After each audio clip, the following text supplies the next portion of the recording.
What's going on, guys? It's your boy John the Liquidator coming back with a major story. Happy New Year to everybody, but it don't look like it's going to be a good New Year for the WNBA. Guys, for this one here, we got to go all the way up to New York. Let's get it. Let's go.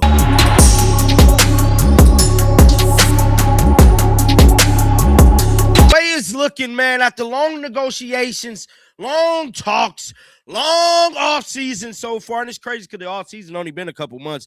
But boy, it feel like a damn lifetime we have been dealing with this WNBA and negotiations. At this point, we gotta start finding other leagues to watch when it comes to the women's basketball. I just gotta keep it real because it looked like it ain't finna be no damn WNBA. Look like it ain't finna be no damn WNBA no more. Now, this is very, very terrible news. But I seen the writing on the wall a year ago. I ain't gonna lie to you. The writing was already on the wall. The women was trying to get more than what the people could afford to give them. At the end of the day, the WNBA was a tax write-off for the owners. Now, judging by new information that has been released, which we're going to go over that in a hot second, it do not look good. January 9th was the day we find out. Well, I say it was as it passed. January 9th is the day we supposed to find out what's going to happen. And I'm going to tell y'all what's going to happen. They're going to give us another damn extension. And guess what's going to happen after that? They're going to give us another one and another one. Then March is going to come around. Then April's going to come around. Then May. Then June, July, August, September, October. And guess what? We're not going to have any WNBA season. And it's going to ultimately be a lockout. That's what's ultimately going to happen. To me, from the outside looking in, it's looking like the owners don't even care about ending this league. They probably been ready to end this league. Now, this sucks for people like Caitlin Clark, Paige Beckers, Angel Reese, and a host of other players because this league is how they got big. A little bit. You know, Caitlin was kind of big when she got her. Angel had a following. Paige had a following too. But where do they go from here? Project B. Like I told you, Project B is going to be the next thing smoking. But let's head on over to X and listen to the Furneral session because this damn show is a Furneral session that is happening for the WNBA. That's crazy because all of these legends, all of these WNBA legends was going on these podcasts. Where's Cheryl Swoops at now? Where is Cheryl Swoops at now? Picking on Caitlin Clark, calling Caitlin Clark out for not paying homage allegedly to all these legends. Where is the WNBA legends at now? Crickets. Crickets. It's crazy, man. It truly is crazy. This just came out 18 hours ago. It said also include the first reported salary figures from the player side per a document obtained by ESPN by WBPA's November 28 proposal. A projected salary cap of around $12 million in 2025. That's good. That proposal also includes a $1 million average player salary max of $2.5 million. That's good. Then a negotiation over a new CBA near the end deadline of January 9th. That's what we're going to talk about right now, this article. But as y'all heard there, everything is sounding real good. In my book, that $12 million salary cap is good. I mean, everybody finna make some M's, bro. Y'all ain't never made M's, bro. Sign a paper. Why y'all trying to get more than what y'all think y'all worth? I just don't get that for the life of me. But let's listen to let's Andrew. Well, Malika, it's certainly a possibility. This is something that I've been told has been being considered for a while now, going back to before that latest extension was agreed upon right after Thanksgiving. Look, the players have said time and time again that they feel that these negotiations aren't going the way that they want to.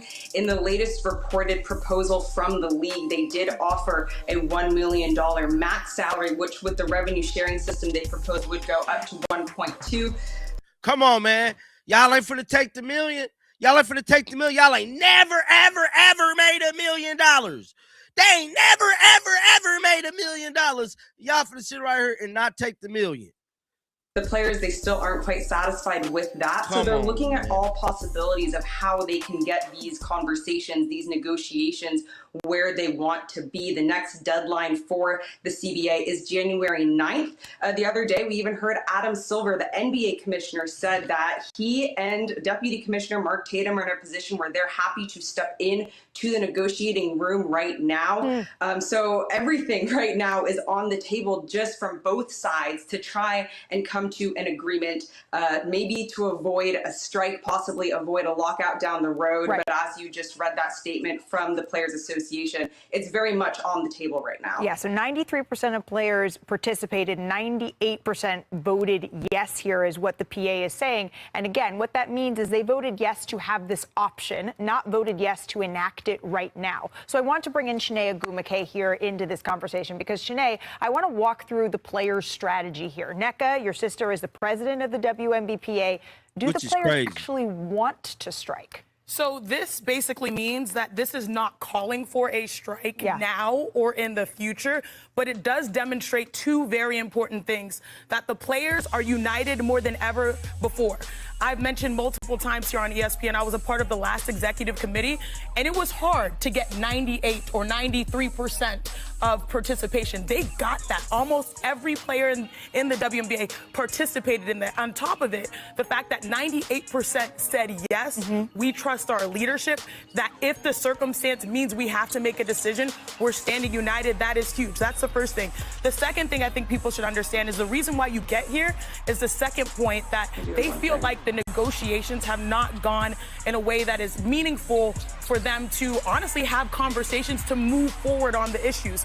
Forward on issues like revenue share, having a fair share as the league grows, the players go, especially when it comes to salary, facilities, all these things that they're negotiating, they feel like that they're not making the progress that is good and fair in a negotiation. So now that has allowed them to all stand united and say, hey, we understand that we're at the moment where you have to be able to push forward, and this shows that we are one in making this decision. Right. I don't totally agree with them being one to make their decision. It's your last, because we know somebody opted out last time, man. It states, man, the projection. The projection source said was determined based on previous audit league financial information. But the union believes its revenue sharing model, they still going back to this revenue sharing. There is no revenue to share. Y'all are bankrupt, bro.